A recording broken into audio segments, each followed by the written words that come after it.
So today I've got a new order from my friend. His multimeter casing back stand got broken. The axle got broken. So let's try to repair it using 3D printer. First we go to Fusion 360 and draw a sketch. We put all the dimensions here and try to make it as accurate as possible. Then we finish sketch and extrude the actual part. We hide the sketch and then we extrude the rest of the parts and mirror the body, and we're getting this. Later we make a plane for drawing a circle, and then we extrude this circle and we've got an axle, and we've got a small artifact here. You can see it.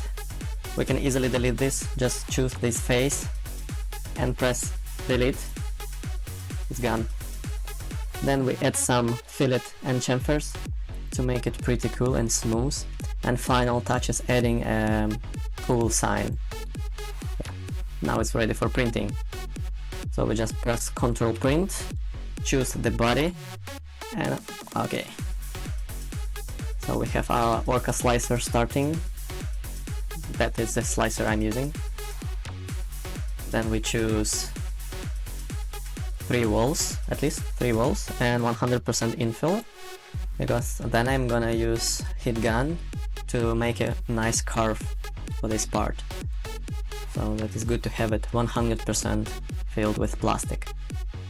Okay, then print.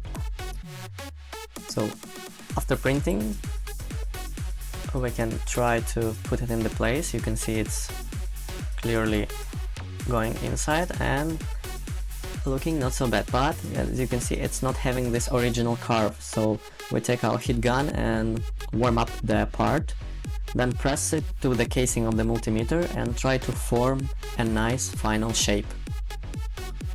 Then we're cooling down and you can see final result. It's working, it's looking very good, and it's very reliable and strong. I've made also a longer version for my friend so he can put his multimeter in more vertical position. Thank you for watching, leave a comment below and like and subscribe to see more videos about DIY and 3D printing.